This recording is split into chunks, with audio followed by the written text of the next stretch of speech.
At the end of the day, Takemechi might end up with 2 baby mamas, nigga. Hey, so what's up? It's your boy Cintron. Come back after another analysis video, and I kid you not, that's my real name. We're also doing a reaction to it. Man, this episode was all about the feels. Let's go to Fieldsville, Philadelphia. We'll get into that video next. But anyways, he ain't got nothing to do with that. He ain't even watching though. So man, we started off right where we ended off last episode at like a shrine area, but actually it was outside the apartment where Takemechi is faced with Hina, and she don't even look mad at him. So I mean, she must have discovered something. We do find out that she did get some insider trade knowledge. She found out that what her dad said, and what he arranged with Takemechi for them to break up, because he don't approve of him, hoodlum dating his daughter, and he's police, chief or whatever, involved with the police, and he don't want his daughter, being involved with some hood. I mean, it's a good bet, if it was an anime world, I would say the same, but this is not, and it's an anime world, and we know that Takemechi's got a good heart. He don't be choosing to get involved with it because it just happens so that he ends up being involved with these bad ass tough motherfuckers, and he cries about it, makes a big fuss, telling her before she could even say anything to him. She found out, she went, Emma talked to her, like her dad, broke them up. What you gonna do about it? She obviously wants to stay with Takemechi, so she's gonna, she's like, how can I see him or whatever, and want to find Takemechi so she can talk to him. But he gives up, the ghost. He talks to her, well, he asks for her forgiveness himself. Says, like, I know I'm a dummy, for doing this, and I'm involved you in, dangerous, positions, and, even gotten you, putting you in a great amount of danger before, and, even that being said, can you forgive me? Let's just make it like we didn't break up. Can you accept me, take me back? And so she says, like, you go with me to the shrine, I'll be forgiven, and, we have our fairy tale ending on that front. But yeah, the boy begged, and her dad ended up seeing the end result. So his baby mama, his wife told him, you lose in the end. And if you keep on meddling in Hina's life like that, her love life, she gonna freeze you out, she gonna cut you out. And he's like, yeah, I can't have that. So I mean, that's why you can't let your daughter be, raise her up. You gotta, show her, be that example, and tell her not to, be misled by those type of things. And my daughter fall in love with a dude like that. I'm not gonna be. I'll pick up the tab as far as a kid. If a kid gets involved, but nah. You gotta love the kid, but love you for what you being dumb about type of shit. But you gotta put her on game. You gotta rape your daughter, and I will do that for sure. But yeah, man, ain't nothing he can do. He just hope to have a sliver in her life. I'm not gonna let my daughter be that irresponsible growing up. But like I said, this is anime. This ain't real life, so it's good. It's cool to see they got back together, because we know that he's a good dude and he doesn't mean her any harm. He's gonna protect her. He said, he gave her the circumstances, of what happened in his world, before he was able to time travel, saying, I'll protect you even after you die, even if you get in a car crash or lose the ability to feel your legs. Doesn't matter. I'm gonna do whatever it takes to be with you, to protect you. And she's like, what? But she gets emotional. He got the tears from here, and you got the water down there. You know what I'm saying? He's smashing. But yeah, it's cool, to see that, they got your boy Mikey involved in that, and had him bring him there, and he feigned anger. It's like, man, I don't know what's going on. But we get to see that, they leave, and Hina goes back to her house, whatever. And Mikey's like, he tells your boy, Takemechi, take a ride with me. And he takes him on a fantastic voyage. I'm just playing in my head right now. But he tells him that, man, my brother, because I mean, like, Ken Dracula was telling him that, he reminds you of that dude, don't he? Seeing how, he cried in front of Hina, and, he can't do nothing against her, she's his weakness. But he's saying, like, how this dude is so weak, a weak fighter, weak with women, but people follow him. People, admire his leadership, his capabilities.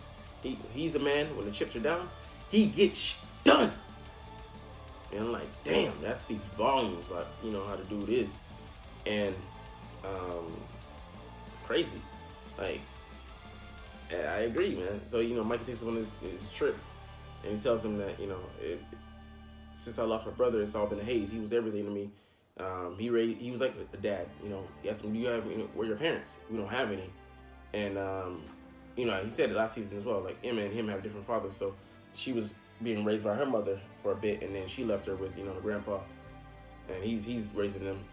They're on their own, and then losing their brother, losing their father figure, just created a gap there for Mikey, and he just kind of lost. He's like, I'm kind of lost without him, because he was just that that guy. Like he was the same as you, Takemichi. He was a weak fighter, bad with women, always chasing them skirts.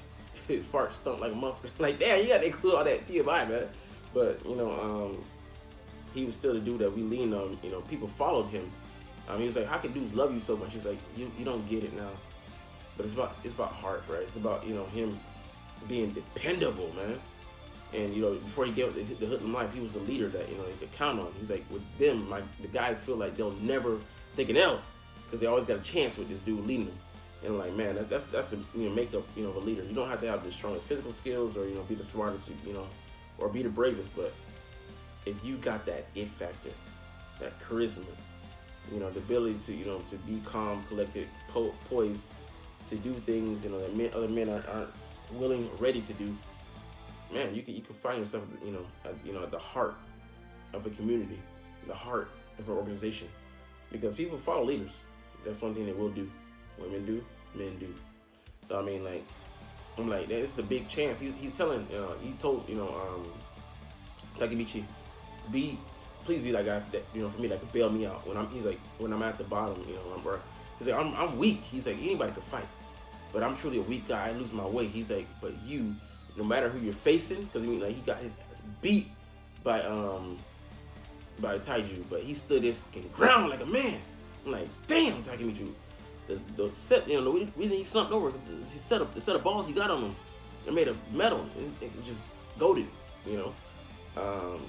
but it's just crazy that he's got such heart, man. Even though he's like not the weakest fighter out, the weakest dude out there.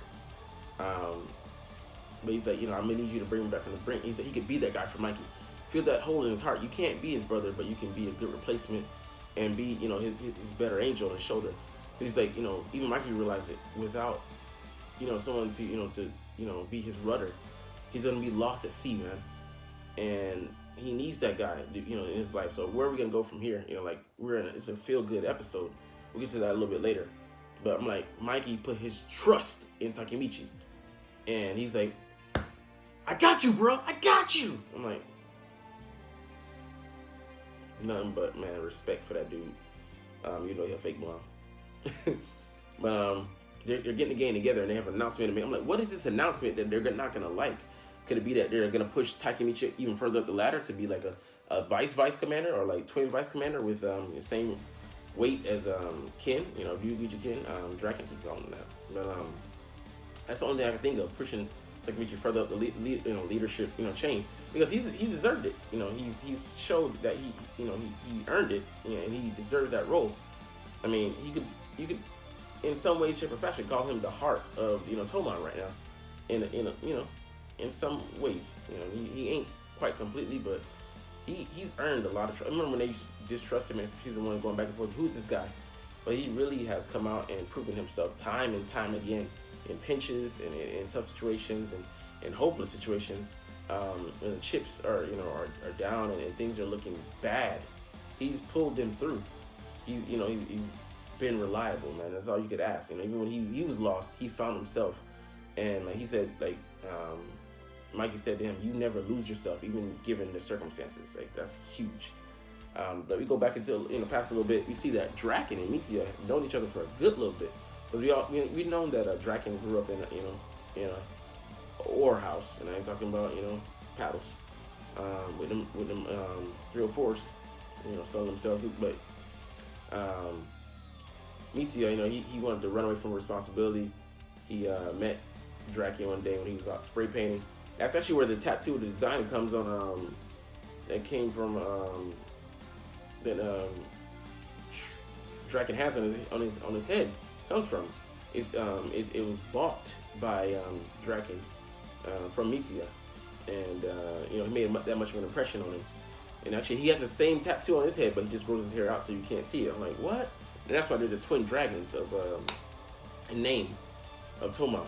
Even though he's a weaker dragon, but man, he's still a hell of a good fighter. He took a blocked a punch from Taiju multiple times. I'm like, and he got beat up by him ultimately, but you know, he could brawl with a guy, you know, to some level on that level. Man, what a beast. He would lose it. Draken would lose to Taiju as well, but man, he'd make it a fight though. It wouldn't be by that much, you know. It was like I still can't believe he beat up 100 guys. What a man! And he's still in high school, but these kids will whoop my ass. I wouldn't try none of these little niggas, except for Takemichi. And then they would beat my ass because I beat Takemichi. Oh, you nigga! What? I ain't. It wasn't even low key, high key. I joined the game. I joined the squad. I let this kid lead me around. This is how much I believe in Toman. But yeah, you see that, you know, he ran away with him, and he was looking at the clock, you know, thinking, oh man, I gotta get back home. And he saw that, of course. He took him to where he lives, and like, this is cool. He saw the other side, you know, where somebody has less responsibility than him, but in a worse situation. He doesn't have parents. These O's are raising him. But you know, one of them, when they were playing cards, saw that, you know, heard about, you know, he got sisters, whatever. Kicked him out of the house, told him, you know, get out of here. He's like, what for? But you know, she's just looking out for him. And then Draken, you know, apologized to him. You know, you're not built for this life. You know, he ended up being a Hitler. He sought him out later and said, man, you know, let's get on the same page. You know, same squad. He found out he had a tattoo at that time, but you know, he cared for him and showed the, you know, the softer side, you know, the kinder side of Draken, and he didn't want this life for him. You know, he's like, I didn't choose this life. It's not cool. You know, it just is what it is. But you have a family. He's like, I hate my mom's cooking. He's like, man, cool. Like, what are you talking about? I wish I had a mom to hate their cooking, for me to even be in that privileged, you know, situation to be able to say that. So, yeah, man, it's all cool. You know, so he set on the right path, and then they, you know, if you're meant to be, you know, to be with somebody, relational-wise and whatever capacity, you'll meet up with them later, and you end up doing that.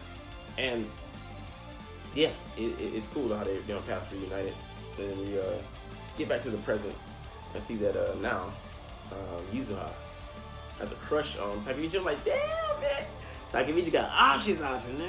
You know what I'm saying? Put a baby in her, put a baby over here. Like, you know, I mean, he wouldn't do that though. You know, me, I don't know, to be honest. I don't know.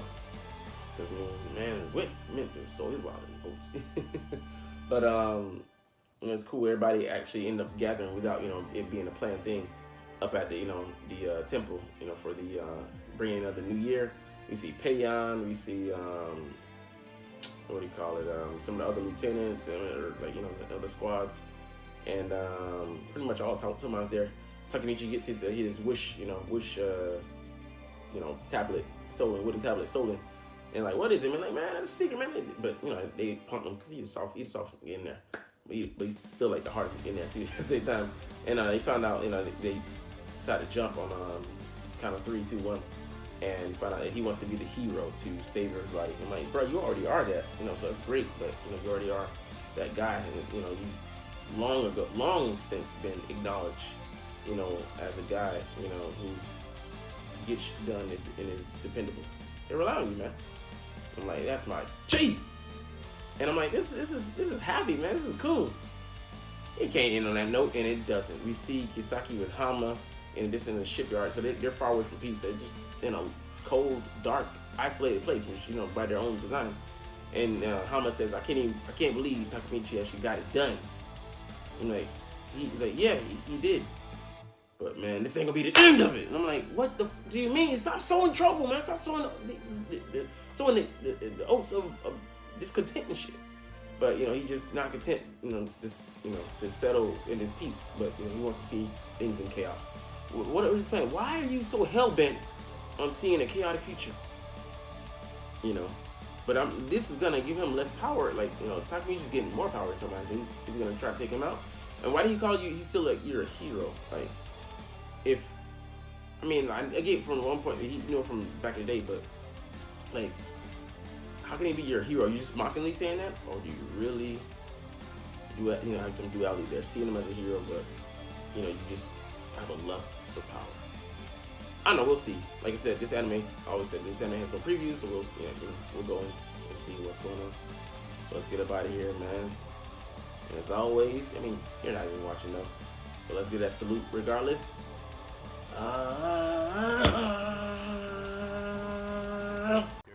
Like, comment, share, and subscribe if you like. Thanks for watching. Check me out at Cintron Anime, Cintron Life, or Cintron Laughs, or other social media.